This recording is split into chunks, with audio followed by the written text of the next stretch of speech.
Bismillahirrahmanirrahim. Assalamualaikum. Alhamdulillah kita masih diberikan kesehatan dan umur untuk bisa mempelajari kehidupan Rasulullah dan para sahabat. Dan kali ini kita akan membahas sahabat Mu'adz bin Jabal radhiyallahu anhu. Mus'ab bin Umair selalu berpindah-pindah dari satu pintu ke pintu guna mencari orang-orang mukmin baru. Dia berjalan menelusuri sejumlah lorong jalan di kota Madinah dengan tujuan untuk menyeru orang-orang kepada agama Allah. Saat itu tak ada satu rumah pun di kota Madinah kecuali telah dimasuki oleh Islam. Mus'ab merupakan seorang yang memiliki pengaruh besar terhadap orang-orang yang ada di sekitarnya. Meskipun dia bukan seorang penyihir atau orang yang memiliki tongkat sihir, tetapi dia adalah orang yang memiliki hati yang bertakwa dan suci, serta orang yang telah memurnikan keimanannya kepada Allah. Oleh karena itu, Tuhan Yang Maha Tinggi pun percaya kepadanya. Para pemuda dan pemudi kota Madinah berkumpul mengelilingi Mus'ab untuk mendengarkan indahnya lantunan ayat-ayat suci Al-Quran yang keluar dari mulutnya. Mereka pun bertambah kagum kepada Mus'ab dan tambah beriman kepada Allah. Memang Mus'ab telah berhasil mengarahkan hati mereka kepada keimanan kepada Allah Azza wa Jalla.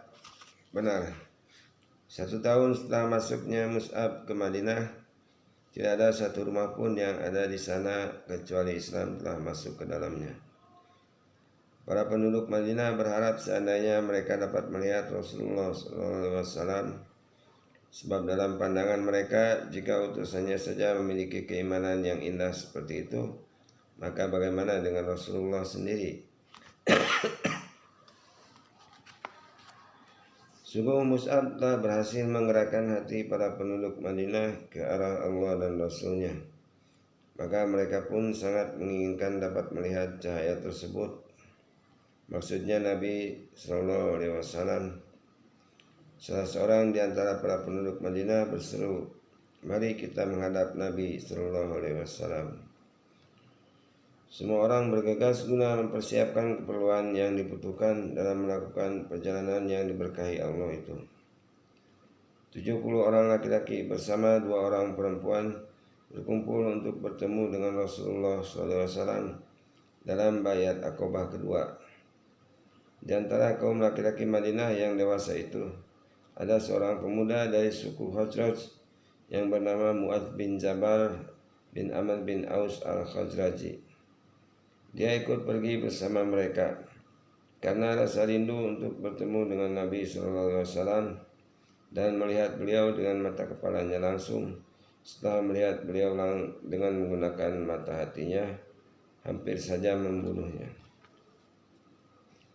Tidaklah dia melihat Rasulullah SAW, kecuali dia telah merasa bahwa iman telah mendiami hatinya, serta telah menemukan cahaya iman di mana tidak ada sesuatu pun yang dapat menghalangi cahaya itu untuk masuk ke dalam hatinya.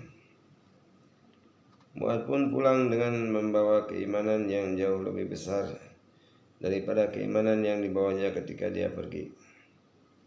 Dia menanti kedatangan Rasulullah SAW di Madinah dengan tujuan menetap di sana bersama mereka hingga akhir hayatnya.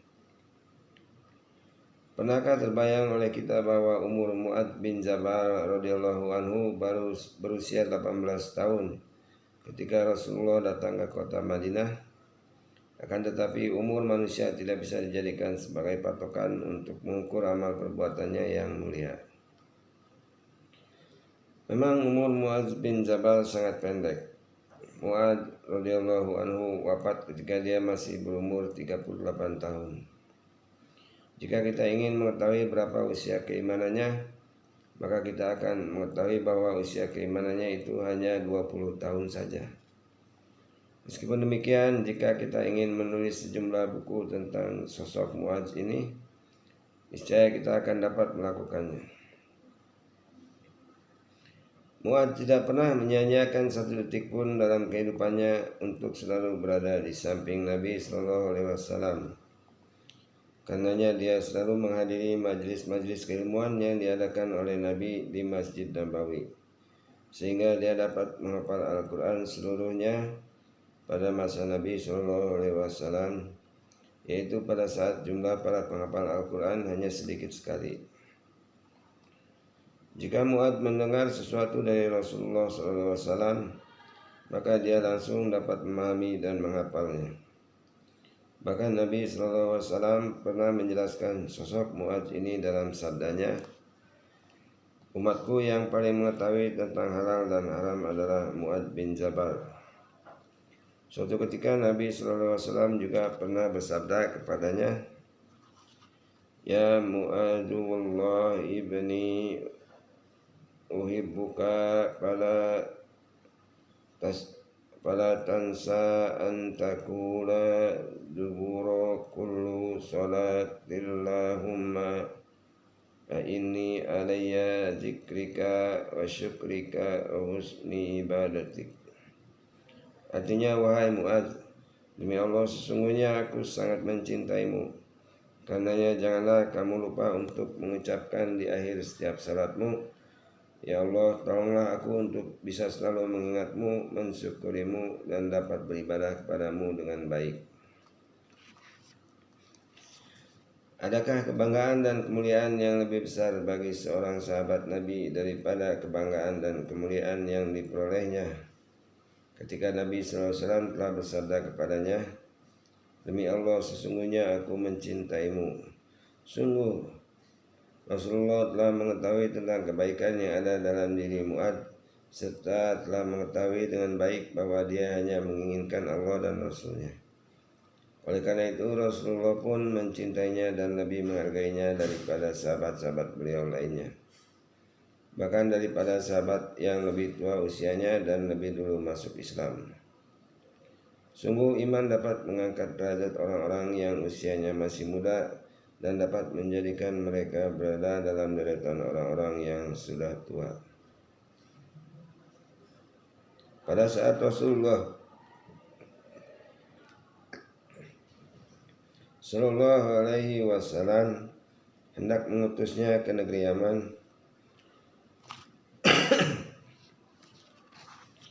Rasulullah keluar untuk menyampaikan wasiat kepada Mu'adz. Bahkan Mu'adz pernah naik di atas kendaraannya, sementara Rasulullah SAW hanya berjalan kaki. Ini merupakan suatu kehormatan yang sangat besar untuk Mu'adz, yang tidak ada seorang pun setelahnya yang mendapatkan kehormatan seperti itu. Oleh karena itu, ketika Mu'adz berbicara, maka para sahabat Nabi SAW selalu melihat ke arahnya sebagai bentuk penghormatan dan pengagungan terhadap keilmuannya. Seringkali Rasulullah SAW menyuruh Mu'adz untuk berada di dekatnya. Bahkan beliau telah mengutamakannya atas para sahabat lainnya. Akan tetapi tak ada satu orang pun yang kekal hidup di dunia ini.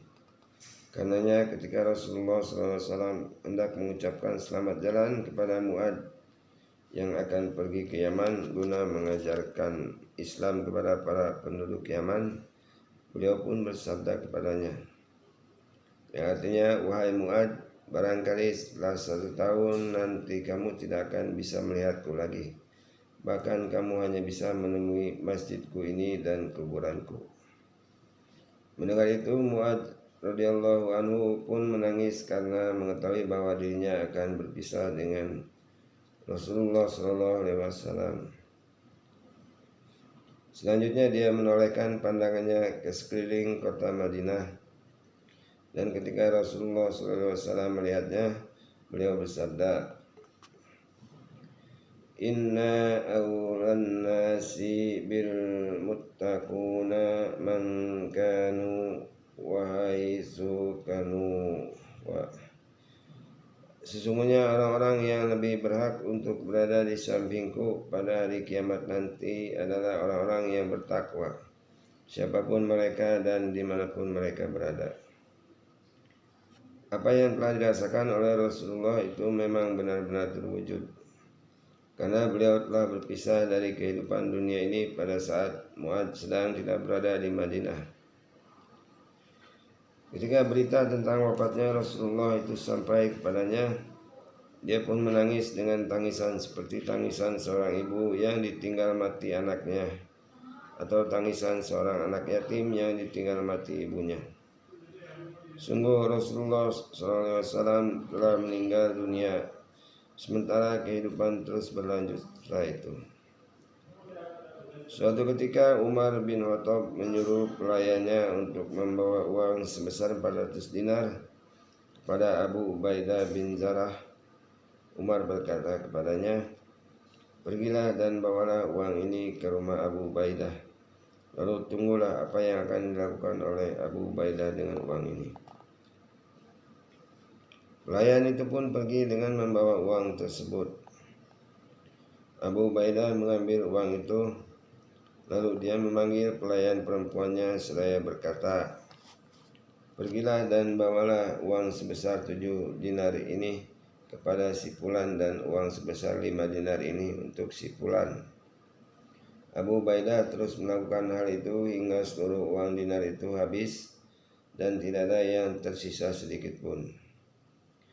Pelayan Umar itu kemudian kembali kepada Umar dengan maksud memberitahukan kepadanya tentang apa yang terjadi.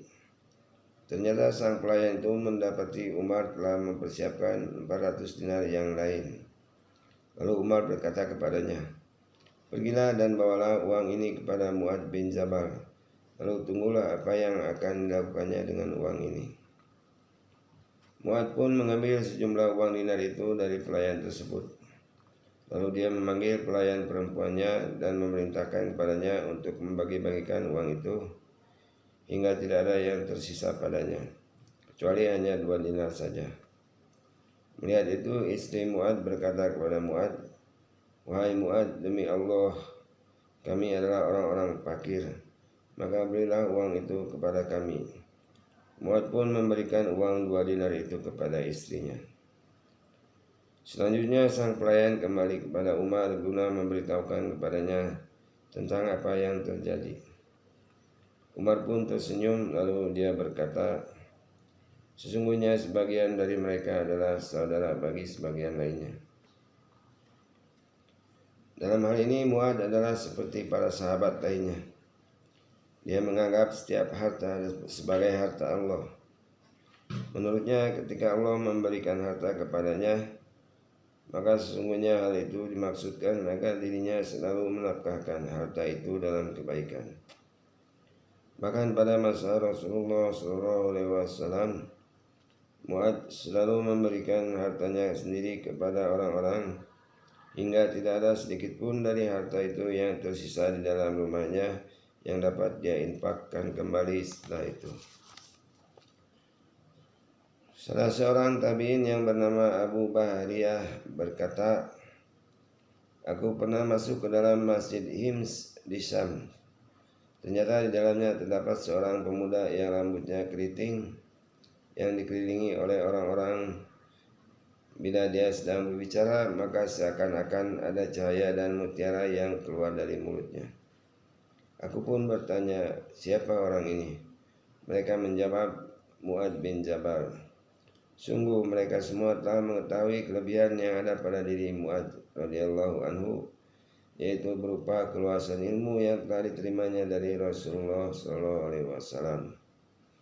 Bahkan Umar bin Khattab radhiyallahu anhu pernah berkata, barang siapa yang ingin menanyakan satu permasalahan tentang fikih, maka hendaklah dia bertanya kepada Mu'adz bin Jabal." Menjelang wafatnya, Umar berkata, "Seandainya Mu'adz masih hidup, niscaya aku akan menjadikannya sebagai khalifah penggantiku. Jika Tuhanku yang Maha Perkasa dan Maha Tinggi menanyakan kepadaku mengapa aku menjadikan Mu'adz sebagai khalifahku, maka aku akan menjawab, sesungguhnya Rasulullah SAW telah bersabda, sesungguhnya di saat para ulama menghadap kehadirat ilahi pada hari kiamat kelak, Mu'adz telah berada di depan mereka dengan jarak sekitar sejauh lemparan batu." Adapun sahabat Abdullah bin Mas'ud memberikan komentar tentang Mu'ad. Mu'ad adalah seorang al-ummah yang qanit kepada Allah dan seorang muslim yang hanif atau lurus. Mendengar itu, salah seorang rekan duduknya berkata, sebutan itu hanyalah untuk Ibrahim, wahai sahabat Rasulullah. Abdullah bin Mas'ud pun bertanya, apakah kamu tahu apa yang dimaksud dengan al-ummah dan qanit? Orang itu menjawab, wallahu a'lam. Abdullah bin Mas'ud berkata, yang dimaksud dengan al-ummah adalah orang yang mengajarkan kebaikan. Sedangkan yang dimaksud dengan qanit adalah orang yang taat kepada Allah Subhanahu wa taala. Benar, Mu'ad bin Jabal radhiyallahu anhu selalu mengajarkan kebaikan kepada manusia dan selalu taat kepada Allah dan Rasul-Nya.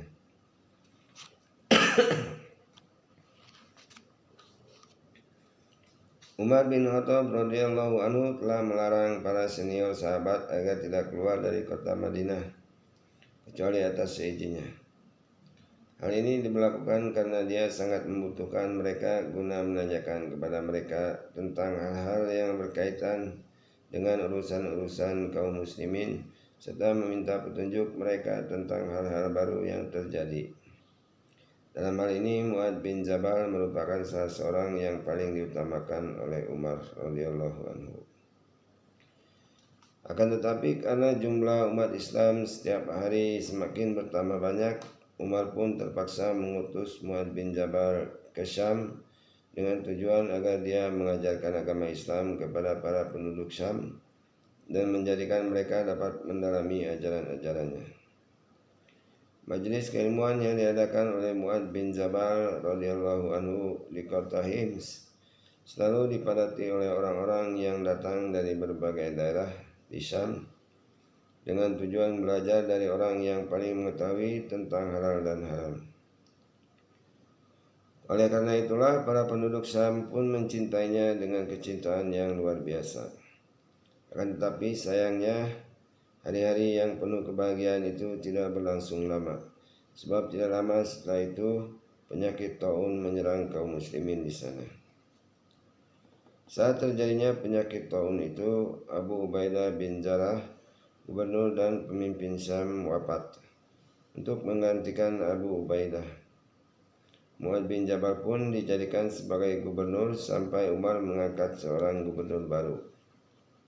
Mu'ad bin Jabal pun berdiri untuk berkhutbah kepada kaum muslimin dengan tujuan memberikan dorongan kepada mereka untuk bersabar.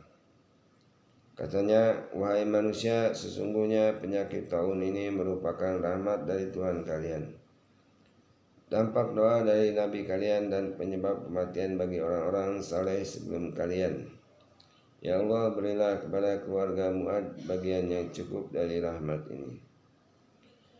Setelah berkhutbah, Mu'ad pulang ke rumahnya. Sesampainya di sana, ternyata anaknya yang bernama Abdurrahman telah terserang penyakit taun. Mu'ad pun berkata kepada sang anak, wahai Abdurrahman, bagaimana kondisimu sekarang?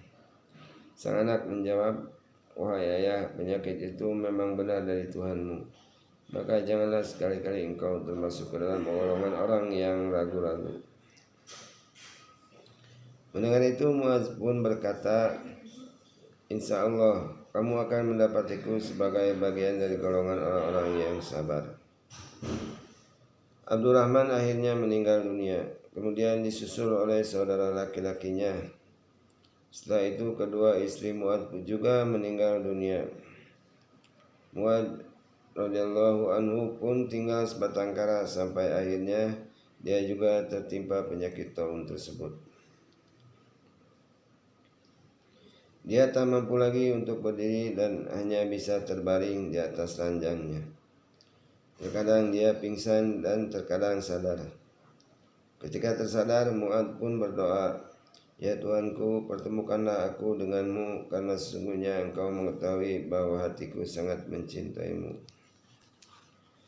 Lalu dia bertanya kepada orang-orang di sekelilingnya, apakah sekarang telah masuk waktu pagi? Mereka menjawab, benar, sekarang telah masuk waktu pagi, wahai Mu'ad. Mu'adz berkata, semenjak tadi malam aku berlindung kepada Allah dari api neraka. Selamat datang kematian, selamat datang. Waktu berjarak telah pergi dari kita, dan sekarang sang kekasih telah datang dalam keadaan penuh harap dan sangat rindu. Ya Allah, sesungguhnya aku benar-benar takut kepadamu. Pada hari ini aku sangat berharap dapat bertemu denganmu. Sungguhnya engkau mengetahui bahwa aku tidak pernah mencintai kehidupan dunia ini dan tinggal di dalamnya dalam waktu yang panjang hanya untuk menggali sungai-sungai dan menanam tumbuh-tumbuhan. Akan tetapi aku lebih suka tinggal di dalamnya dalam waktu yang lama hanya untuk merasakan kehausan akibat berpuasa pada hari yang sangat panas, bersabar dalam melaksanakan ketaatan kepadamu, dan juga berkumpul dengan para ulama dalam majlis-majlis zikir. Tak lama kemudian Mu'adz pun menyerahkan rohnya kepada Tuhannya. Setelah sebelumnya dia menjalani kehidupan yang sangat singkat. Mu'adz wafat pada tahun 18 Hijriah. Ketika berada di makam Mu'adz, jangan lupa untuk membayangkan seakan-akan kita mendengar Mu'adz sedang berdoa kepada Tuhannya di tengah kegelapan malam. Ya Allah, seluruh mata akan tertidur. Maksudnya seluruh manusia akan mati dan bintang-bintang bertaburan di langit. Sementara Engkau adalah Zat yang akan tetap hidup dan mengurus alam semesta. Ya Allah, permohonanku untuk mendapatkan surga sangatlah lamban, sedangkan upayaku untuk lari dari siksa neraka sangat lemah. Ya Allah, berikanlah aku petunjuk di sisimu yang akan Engkau berikan kembali kepadaku pada hari kiamat kelak. Sesungguhnya Engkau tidak pernah mengingkari janji. Demikianlah kisah tentang sahabat Nabi Mu'adz bin Jabal. Mudah-mudahan bermanfaat. Wassalamualaikum warahmatullahi wabarakatuh.